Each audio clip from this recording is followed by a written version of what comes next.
ओम नमो भगवते वासुदेवाय। ओम नमो भगवते वासुदेवाय। ओम नमो भगवते वासुदेवाय। ओम अज्ञानतिमिरान्धस्य ज्ञानाञ्जनशलाकया चक्षुरुन्मिलितं येन तस्मै श्रीगुरवे नमः। जय श्री कृष्ण चैतन्य प्रभु नित्यानंद श्री अद्वैत गदाधर शिवासादि गौरभक्तवृंद।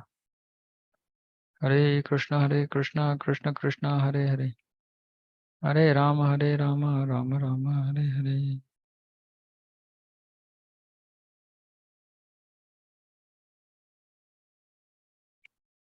हरे कृष्णा। तो लास्ट वीक हम काम के बारे में चर्चा कर रहे थे, अभी उसी विषय को हम आगे बढ़ाएंगे। ये जो ये अध्याय जो है, मैंने लास्ट टाइम भी बताया कि गृहस्थों के लिए बहुत बहुत महत्वपूर्ण है। तो कृपा करके सब इन श्लोकों का तात्पर्य पढ़िए। प्रभुपाद जी के तात्पर्य बहुत बहुत प्रैक्टिकल है हम सब के लिए।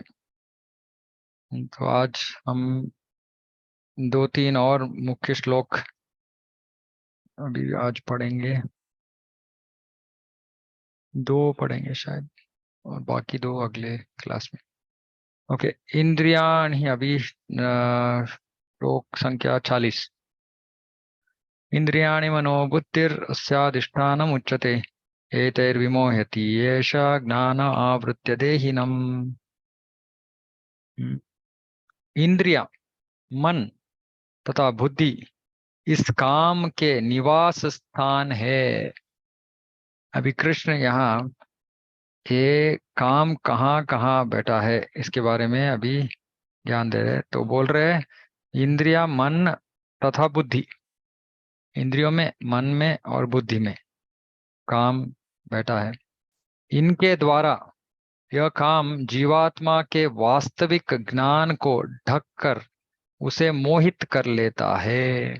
तो काम का काम क्या है? काम का कार्य क्या है कि वो आ, जीवात्मा के वास्तविक ज्ञान कौन सी है? कि मैं आत्मा हूँ, मैं भगवान का अंश हूँ, भगवान का सेवक हूँ, ये है वास्तविक ज्ञान। तो ये काम क्या करता है?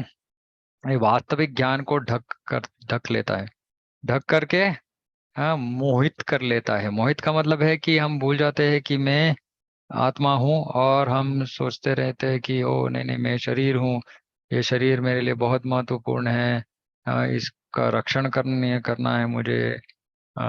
और ऐसे हम शरीर के स्तर पर आ जाते हैं, और शरीर के बारे में और शरीर के संबंधित सब वस्तुओं के बारे में हम चिंता करते हैं, उसके बारे में योजना करते हैं, इत्यादि इत्यादि। तो इसका कारण क्या है? काम। काम हमारा ज्ञान को ढक लेता है। तो इसलिए कृष्ण यहाँ बता रहे कि थोड़ा जागृत रहो। तीन स्थल है, स्थान, वासस्थान है, तीन वासस्थान है काम का। इंद्रिय, मन और बुद्धि। तो ये तात्पर्य को थोड़ा पढ़ेंगे क्योंकि बहुत महत्वपूर्ण चीज प्रभुपाद जी बता रहे हैं यहाँ तात्पर्य में। तो यहाँ बोल रहे क्योंकि शत्रु ने बद्ध जीव के शरीर के विभिन्न सामरिक, सामरिक इंग्लिश, सामरिक का मतलब है स्ट्रैटेजिक, तो बहुत महत्वपूर्ण स्थान है।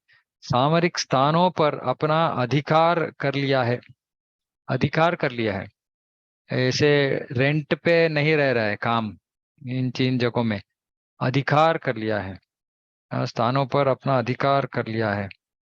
अतः भगवान कृष्ण उन स्थानों का संकेत कर रहे हैं जिससे शत्रु को जीतने वाला या शत्रु को जो जीतना चाहता है, हाँ, वो आ, यह जान ले कि शत्रु कहाँ पर है। तो शत्रु है ये, पहले तो ये हमको स्पष्ट रूप से पता होना चाहिए कि काम हमारा हमारा शत्रु है। काम हमारा मित्र नहीं है, इंद्रिय भोग हमारा मित्र नहीं है, शत्रु है। और ये शत्रु कहाँ कहाँ बैठा है? हाँ, इंद्रियों में, मन में और बुद्धि में, 3 जगहों में। अभी इसका विवरण दे रहे प्रभुपाद जी। मन समस्त इंद्रियों के कार्यकलापों का केंद्र बिंदु है। मन को छठा इंद्रिय या 4वें इंद्रिय बोला जाता है, तो सबसे मुख्य मुख्य इंद्रिय बोला जाता है, तो केंद्र बिंदु है। केंद्र बिंदु क्यों? क्योंकि हमारे इतने सारे इंद्रिय हैं। अभी मेरे बैकग्राउंड में यहाँ नमाज चल रही है। जब तक मेरा मन उस शब्द के तरफ मोड़ेगा नहीं, वो आवाज मेरा मुझे सुनाई नहीं देगा। तो मन जिस इंद्रिय के ऊपर केंद्रीकृत होता है, उस वस्तु के ऊपर हम हमारा अटेंशन वहां आ जाती है। तो इसलिए मन केंद्र बिंदु है, क्योंकि सब इंद्रिय अपने अपने कार्य कर रहे हैं, लेकिन जिसके ऊपर मन केंद्रीकृत हो जाता है वही हमारे लिए मुख्य हो जाता है। तो यहाँ बोल रहे हैं कि मन कार्यपाल इंद्रियों का कार्यकलापों का केंद्र बिंदु है, सेंटर है, चीफ है।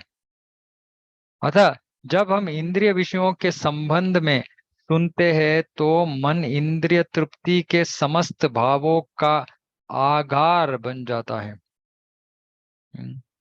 तो जब हम सुनते हैं, तो अगर श्रवण कर रहे हैं, किसी भौतिक विषय के बारे में हम सुन रहे हैं, इंद्रिय विषय के संबंध में सुनते हैं, तो क्या होता है? मन मन इंद्रिय तृप्ति के समस्त भावों का आधार बन जाता है। भावना, अभी सिर्फ सोच रहे हैं, हाँ, कुछ खाने के बारे में किसी ने कुछ बता दिया, अभी मन दौड़ रहा है, वो कहाँ मिलेगा, वो कैसे रहेगा, ऐसे सुगंध ऐसे रहेगा, इसका कलर ऐसे रहेगा, इसका स्वाद ऐसे रहेगा। तो मन क्या कर रहा है अभी? उसके बारे में सोच रहा है। हम्म समस्त भावों का आगार, कलेक्शन, आगार बन जाता है मन। तो इंद्रिय, जब इंद्रिय वस्तु से संपर्क करते हैं इंद्रिय, तो उसका उद्देश्य ही इंद्रिय भोग है। ओ, इस वस्तु को देख रहा हूं मैं, इसे मैं कैसे भोगूं, इस वस्तु को सूख रहा हूं मैं, इसे कैसे भोगूं। तो हर एक जो इंद्रिय वस्तु है, हम जब भी किसी भी इंद्रिय वस्तु को देखते हैं, हमारा उद्देश्य एक ही रहता है कि उससे मैं अपना इंद्रिय भोग कैसे हासिल करूं, कैसे भोगूं उसको। हम्म तो इंद्रियों में ही काम बैठा है। और जब मन उस एक इंद्रिय को ऊपर वो केंद्रीकृत हो जाता है, तो वो काम पूरा प्रभाव से हमारे ऊपर आक्रमण कर लेता है। इसके बाद बुद्धि, हाँ, इस तरह मन तथा इंद्रिय काम की शरण स्थली बन जाते हैं, जैसे मैंने बताया। इसके बाद बुद्धि ऐसी काम पूर्ण रुचियों की राजधानी बन जाती है। अभी बुद्धि का कार्य क्या है? बुद्धि का असली कार्य है सही गलत के बीच में अंतर जानना। और इसके आधार पे, ज्ञान के आधार पे, ज्ञान कहाँ से मिलती है हमें? शास्त्र से। लेकिन सामान्य रूप से लोग शास्त्र के आधारित ज्ञान नहीं रहता है लोगों के पास। तो वो खुद का, या जो अनुभवगम्य अनुभव से जो उन्होंने सीखा है या किसी से सुना है, इसके आधारित वो उनका बुद्धि उसके आधारित काम करता है। हाँ, तो ऐसे जो बुद्धि है, जो शास्त्र के ज्ञान से जो परिशुद्ध हुआ नहीं है, तो उस बुद्धि का काम क्या है? कि मन को जो भी चाहिए उसको हासिल करने में लगना। कैसे करूं, क्या करूं, इसको हासिल करना है, क्या, क्या कैसे उसको पाऊं। तो बुद्धि ऐसे कार्य करता है। तो यह बोल रहे हैं, जब इंद्रिय एक वस्तु के ऊपर केंद्रीकृत होता है, फिर मन, फिर बुद्धि भी उसके पीछे काम कर रहा है, हाँ, ये वस्तु मुझे चाहिए, अभी इसको कैसे हासिल करूं मैं। तभी बुद्धि भी काम ग्रस्त हो जाता है। तो ऐसे काम रुचियों का राजधानी बन जाती है। बुद्धि आत्मा की निकट पड़ोसी है। बुद्धि के ऊपर सूक्ष्म मिथ्या अहंकार है और उसके बाजू में आत्मा। तो यहाँ बोल रहे हैं वो पड़ोस, हाँ, पड़ोसी है, निकट पड़ोसी, बहुत निकट है उसका संबंध। काममय बुद्धि से आत्मा प्रभावित होता है। हम्म, तो ये निकट पड़ोसी होने के कारण जब बुद्धि काम से प्रभावित हो जाता है, फिर आत्मा भी इस बुद्धि से प्रभावित हो जाता है, जिससे उससे अहंकार उत्पन्न, उसमें अहंकार उत्पन्न होता है और वह पदार्थ से तथा इस प्रकार मन तथा इंद्रियों से अपना तादात्म्य कर लेता है। तो ये है इस भौतिक जगत की सृष्टि। तो जब भौतिक जगत की सृष्टि होती है, फिर हमें इस भौतिक संसार में प्रवेश करना होता है। तो पहला जो चीज ब्रह्मा सृष्टि करता है वो है मिथ्या अहंकार। मिथ्या अहंकार का मतलब है कि आत्मा आध्यात्मिक है और ये भौतिक प्रकृति या जड़ वस्तु ये मरा हुआ है। हाँ। और ये आत्मा आध्यात्मिक है और आध्यात्मिकता और भौतिकता के बीच में कुछ संबंध नहीं रहता है। लेकिन जब आत्मा इस भौतिक प्रकृति के वातावरण में आना चाहता है, फिर एक उसके लिए कनेक्शन चाहिए, जोड़ चाहिए। यह है मिथ्या अहंकार। तो मिथ्या अहंकार आत्मा को क्या, आत्मा, शरीर और ये बहुत शरीर के संबंधित जो भी वस्तु है, ये मेरा ऐसे सोचना शुरू करता है आत्मा। ये किसके कारण? ये मिथ्या अहंकार के कारण, मिथ्या अहंकार के कारण। तो यहाँ बता रहे हैं कि ये जो, जब ऐसे आत्मा प्रभावित हो जाता है, जिससे उसमें अहंकार उत्पन्न होता है। तो अहंकार, यही वो अहंकार है जो सोच रहा है कि मैं आत्मा नहीं हूं, मैं शरीर हूँ। तो शरीर मेरे लिए बहुत मुख्य है और शरीर के संबंधित सब कुछ जो विषय है वो मेरे लिए मुख्य है। तो भौतिक वस्तु देख रहा हूँ वो मेरे लिए मुख्य है। हाँ, तो ऐसे रिवर्स भी काम करता है। ऐसे आत्मा है, आत्मा भौतिक संसार में प्रवेश किया, उसको मिथ्या अहंकार मिल गया, क्योंकि नहीं तो वो यहाँ भोगने का प्रयास नहीं कर सकता, क्योंकि असली वो अहंकार का मतलब है आइडेंटिटी, हमारा असली आइडेंटिटी। आइडेंटिटी का मतलब क्या है? हम्म, हम कौन है इसका जानकारी। अगर हम उसको याद रखेंगे कि मैं भगवान का अंश हूँ, भगवान का सेवक हूँ, फिर हम ये यहाँ भौतिक जगत में कैसे हम वो करने का प्रयास कर सकते? नहीं कर सकते। तो भुलाता है ये मिथ्या अहंकार हमें, और हमें नया एक आइडेंटिटी देता है। क्या है? कि मैं ये शरीर हूँ। असली में हम नहीं है, लेकिन ऐसे जो अ, भावना सृष्टि होती है, और आत्मा अभी सोच रहा है नहीं नहीं, मैं आत्मा नहीं हूँ, मैं शरीर हूँ। हाँ। तो शरीर होने के कारण अभी बुद्धि का काम क्या है? बुद्धि मिथ्या अहंकार के लिए काम कर रहा है, और बुद्धि सोच रहा है अरे मैं तो शरीर हूँ। तो शरीर का जो भी संबंधी वस्तु है उसे पाने के लिए वो शरीर को संरक्षण करना ही मेरा कर्तव्य है। तो बुद्धि ऐसे भौतिक स्तर पे आ जाता है और ऐसे सोचना कर शुरू करता है। फिर मन, मन भी ऐसे ऐसे ही काम कर रहे हैं। सो हर जो इंद्रिय है, मन है, बुद्धि है, सब कुछ इस मिथ्या अहंकार के कारण काम से ग्रस्त हो जाते हैं। हम्म।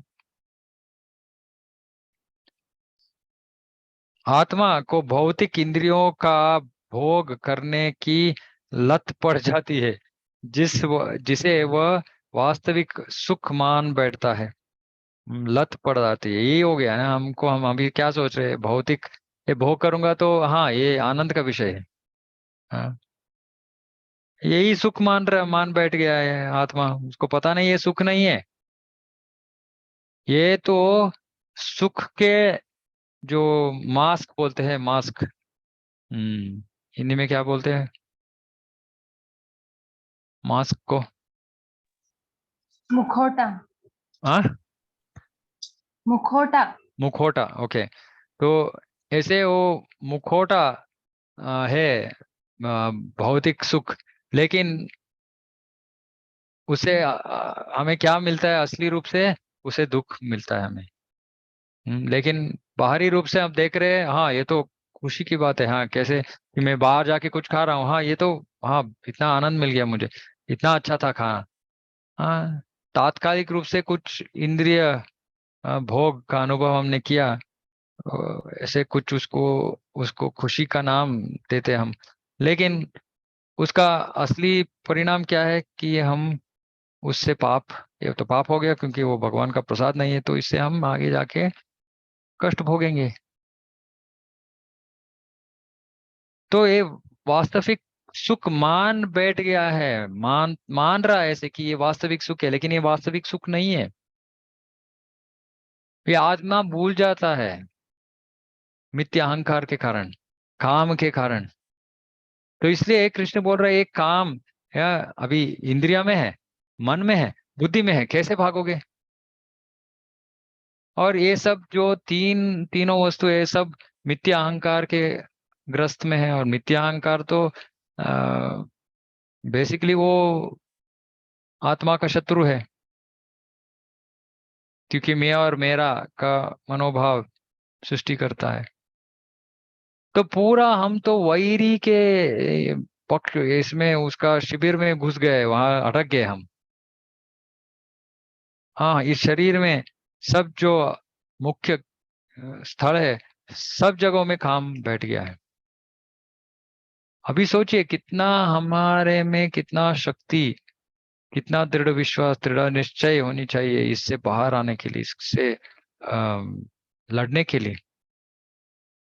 इतना आसान विषय नहीं है। इसलिए काम, बहुत सारे भक्त है जो नाम के लिए दीक्षा, उन्होंने दीक्षा ली है, अ, जब कर रहे, लेकिन असली में वो काम से पराजित हो गए हैं। हम्म। वो काम हर एक व्यक्ति के लिए वो दूसरा अलग अलग रूप लेता है। वो किसी के लिए बाहर का खाना, किसी के लिए स्त्री, किसी के लिए पुरुष, किसी के लिए भौतिक वस्तु, किसी के लिए पैसा, ऐसे बहुत सारे चीजों से भक्त अटक गए हैं, क्योंकि काम इतना प्रबल है। इसलिए इतने सारे श्लोकों के वर्णन हो रहे हैं, क्योंकि काम को जीतना इतना आसान विषय नहीं है। श्रीमद् भागवत में आत्मा के इस मिथ्या स्वरूप की अत्युत्तम विवेचना की गई है। यस्य आत्मबुद्धि गुणपेत्र धातु के स्वधि कलत्रादिषु भौम इज्जति यत्तीर्थ बुद्धि सलिलेन कर्हिचित् जनेषु अविघ्नेषु स एव घोकरः।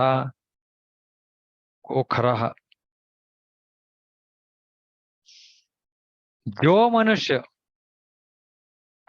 यस्यात्म बुद्धि गुण पे त्रिधातु के, त्रिधातु तीन धातु है, कौन सी ये? अम, अम, पित्त, कफ, वायु, जो आयुर्वेद की हिसा प्रकार, त्रिधातु से बनी हुई शरीर। जो मनुष्य इस त्रिधातु निर्मित शरीर को आत्म स्वरूप जान बैठता है, मैं हूं, आत्म स्वरूप जो मान बैठता है वो एक है। दूसरा, जो देह के विकारों को स्वजन समझता है, विकारों, देह से जो कलत्र आदिशु, कलत्र, कलत्र का मतलब है पत्नी, आदिशु का मतलब है बच्चे। हाँ, तो पत्नी और बच्चे, हाँ इन सबको भौम इज्जति, स्वधि, स्वधि, अपना, अपना समझता है। और भौम इज्जति, जो जन्मभूमि को पूज्य मानता है। हम्म, और यह तीर्थ बुद्धि सलिले न कर हिचित, और जो तीर्थ स्थल में की यात्रा दिव्य ज्ञान वाले पुरुष से भेंट करने के लिए नहीं, अपितु स्नान करने के लिए करता है, उसे गधा या बैल के समान समझना चाहिए।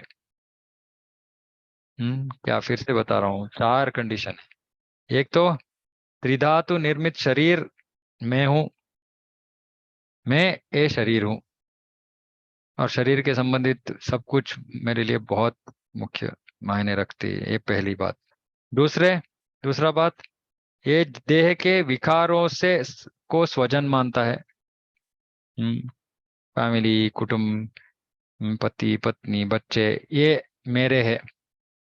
हम्म, तीसरा, जो ये जन्मभूमि को पूज्य मानता है। और चौथा, जो ये तीर्थ क्षेत्र जाता है लेकिन कुछ दिव्य ज्ञान सुनने के लिए नहीं, लेकिन वहां स्नान करने के लिए। जो व्यक्ति ऐसे जीवन बिताता है उसको गधा या बैल के समान समान जानना चाहिए, समझना चाहिए। तो इसका मतलब है कि ये सब क्यों, इस श्लोक का उल्लेख यहाँ प्रभुपाद जी ने क्यों किया? ये सब काम का कारण है, काम का प्रभाव है। शरीर को अपना मानना, और शरीर से उत्पन्न सब कुछ मेरा, जन्मभूमि बहुत मान्यता रखती है। और तीर्थ क्षेत्र जाते हैं सिर्फ स्नान करने के लिए। तो ऐसे लोग तो गधा गधा बोल रहे हैं, ऐसे लोगों को उसे गधा या बैल के समान समझना चाहिए। तो ये जो काम है इन तीन स्थानों में बैठ गया है, हमारे जीवन में हर एक सुबह से रात तक काम का ही शासन चल रही है। अभी देखिए, इंद्रिय किसी वस्तु को देखता है तो इंद्रिय भोगने का सोच रहे हैं हम। फिर मन किसी वस्तु के ऊपर, वो भी मन किस वस्तुओं के ऊपर ध्यान देता है जिसे हम भोग सकते हैं। कृष्ण भी हमारे लिस्ट में है, लेकिन कृष्ण के बारे में मन सोचता नहीं है इतना, क्योंकि वो भोगने का विषय नहीं है ना, सेवा का विषय है, तो वो इतना सोचता नहीं है, क्योंकि काम से प्रभावित है मन। और बुद्धि भी, बुद्धि को हम कृष्ण की सेवा में उपयोग कर सकते हैं, लेकिन बुद्धि भी ये काम की विषयों पे ही वो अटक जाता है। तो इतना मुश्किल है इससे बाहर निकलना। इसीलिए कृष्ण बोल रहे हैं यहाँ तीन बहुत मुख्य स्थलों में ये शत्रु बैठ गया है, तो थोड़ा केयरफुल रहना। हम अगर थोड़ा भी आराम करेंगे, नहीं ठीक है, मेरा मन मेरे नियंत्रण में है, नहीं, कभी भी वो धोखा दे सकता है मन, क्योंकि काम से ग्रस्त है। जो व्यक्ति काम से ग्रस्त है वो कभी भी कुछ भी कर सकता है, क्योंकि इंद्रिय उसको ऐसे खींचेगा कि वो कुछ भी कर सकता है। तो कभी भी मन के ऊपर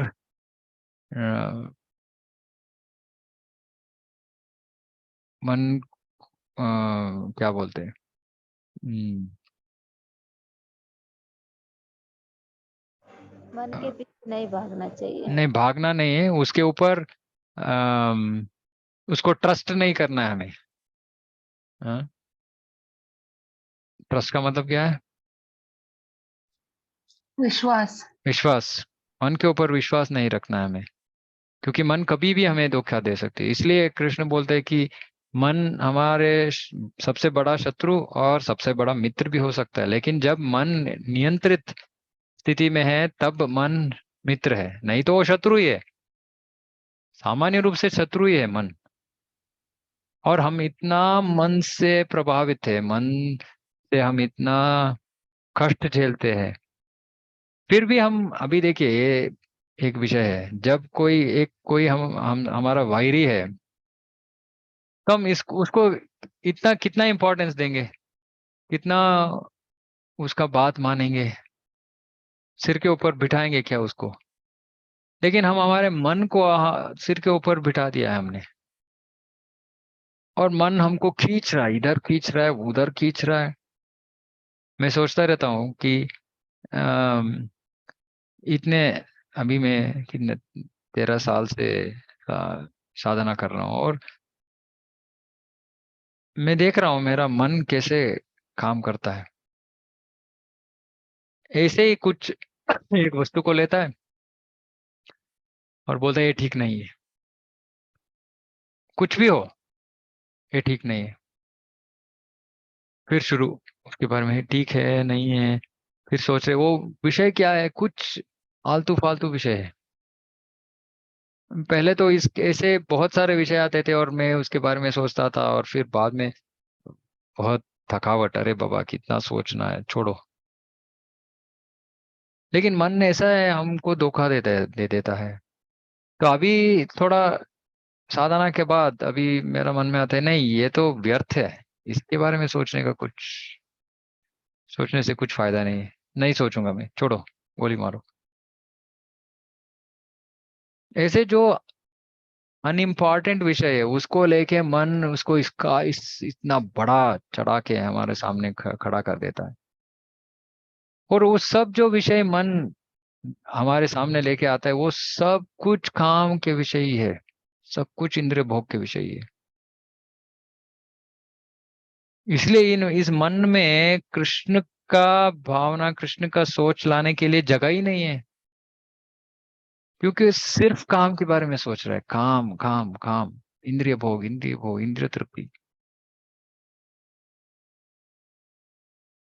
तो इसीलिए योग का मतलब है इंद्रिय संयम, इंद्रिय को नियंत्रण में लाना। तो कभी भी मन के ऊपर विश्वास मत कीजिए, मन के ऊपर विश्वास मत कीजिए।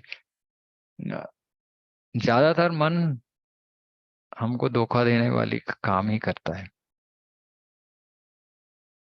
जब जब कर रहे हैं, मन का काम क्या है, प्रभुपाद जी बोलते हैं कि श्रवण करना का मन का काम है और कुछ नहीं है जब के समय में। लेकिन मन क्या करता है, श्रवण करना छोड़ के बाकी सब कुछ करता है। सुनता नहीं हमारा, सुनता है क्या हमारा मन, हमको खींचता है। मन आत्मा से नीचे है, आत्मा के नियंत्रण में होना चाहिए मन को। लेकिन मन कैसा है, बुद्धि के नियंत्रण में भी नहीं आता है, बुद्धि से भी वो नीचे वाले स्तर पर है। बुद्धि से मन को नियंत्रण करना है, लेकिन बुद्धि के अधीन भी नहीं आता है। आत्मा के अधीन भी नहीं आता है मन, ऐसा है। तो इसीलिए लोग काम से बहुत पीड़ित है, बहुत बहुत मुश्किल है। जैसे कि मैंने पिछले क्लास में बताया कि 4 नियंत्रक तत्वों को पालन करना है, नहीं तो दीक्षा नहीं लेने। बहुत सारे तो भक्त, बाकी सब कुछ हो गया प्रभु जी, लेकिन ये जो कामना, काम है, लैंगिक जीवन है, इससे बाहर नहीं आ सक रहे, बहुत मुश्किल हो रहा है। काम वो क्या है, आज का विषय वो अभी, अभी हम अगर 40 साल, 35 40 ईयर्स, अभी 10 साल में सब कुछ तो खत्म ही हो जाएगा। उसके बारे में इतना किसी के लिए, किसी को इतना आसक्ति नहीं रहेगी। लेकिन अभी फंस गए हैं। अभी जब आध्यात्मिक जीवन में आगे बढ़ना है, फिर काम से फंस गए। तो बहुत, इसीलिए ये युद्ध है काम के विरुद्ध। लेकिन हमारे पास बहुत प्रबल शस्त्र है। ये कृष्ण अभी श्लोक, इस अध्याय के आखिरी श्लोक में इसका परिहार बताए। तो इसका परिहार है, लेकिन उसको ठीक से अपनाना पड़ेगा, ठीक से उसका पालन करना पड़ेगा। लोग अभी आधा अधूरा कर रहे हैं, इसीलिए उनको काम के ऊपर नियंत्रण नहीं आया है। आधा अधूरा करने से कुछ फायदा नहीं है। इसलिए मैं कभी भी कुछ भी क्लास देता हूँ, मैं बोलता रहता हूँ कि तीव्र भक्ति करो, ठीक से समझो, ठीक से करो। अगर ठीक से साधना करेंगे तो फिर ये सब कुछ हमारे लिए कष्ट का विषय नहीं रहेंगे। लेकिन हम ठीक से साधना नहीं करेंगे। जैसे लोग, कोई मुझे आज पूछ रहा था कि मेरा काम है, मैं बहुत ट्रैवल करता हूँ प्रभु जी, तो बाहर का खाना खाना पड़ता है, जैन खाना खाता हूँ मैं बोला क्या जैन, तुमको आध्यात्मिक जीवन में आगे बढ़ना है, भगवान को पाना है इस जीवन में, हाँ हाँ पाना। जैन खाना से कैसे होगा, जैन खाना में कुछ कंटामिनेशन, कलमश नहीं है क्या, प्रसाद है क्या वो, नहीं। प्रसाद नहीं है तो फिर वो तो हमारे ऊपर, मन के ऊपर प्रभाव करेगा। फिर गए हम, फिर इंद्रिय भोग, फिर काम। छोटी सी बात है वो। अगर खाना हम सिर्फ प्रसाद नहीं स्वीकार करेंगे तो हम हमारे मन के ऊपर नियंत्रण ला ही नहीं सकते, नामुमकिन है। छोटी सी बात है, क्या है प्रभु जी, एक बार रोज तो नहीं खा रहा हूं ना मैं, हफ्ते में एक बार, या हफ्ते में एक बार, 2 हफ्ते में एक बार, जो भी हो, क्या ऐड कर रहे हैं, कलमश ऐड कर रहे हैं मन में।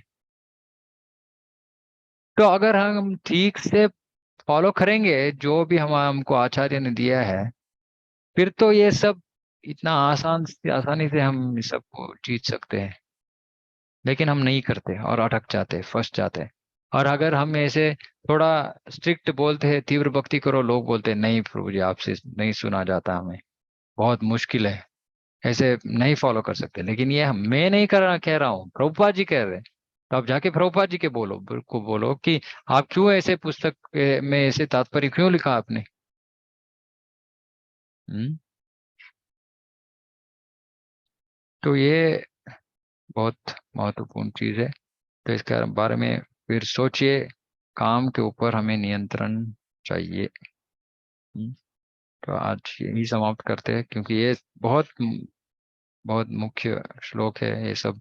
तो मैं थोड़ा धीरे धीरे जा रहा हूँ। किसी का कुछ प्रश्न है तो मैं उत्तर देने का प्रयास कर सकता हूँ। हरे कृष्ण प्रभु जी। हरे कृष्णा।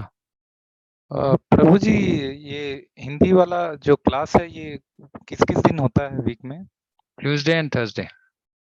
ओके, थैंक्स प्रभु जी।